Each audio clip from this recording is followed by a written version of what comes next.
Hey there, if you want to active super steady video mode on your Samsung Galaxy S25, then this video is for you.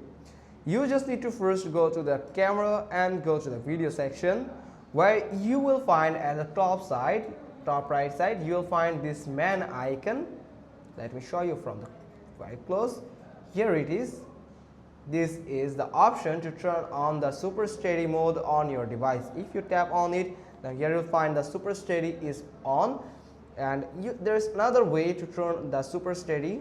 If you tap on this 4-dot button, then this is the super steady mode icon.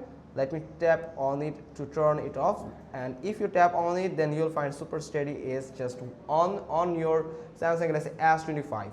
So that's how you can simply activate super steady video mode on your Samsung Galaxy S25 Ultra or S25. Hope you got this. If so, then give us a thumbs up. Don't forget to subscribe our channel, and thanks for watching. Till next time.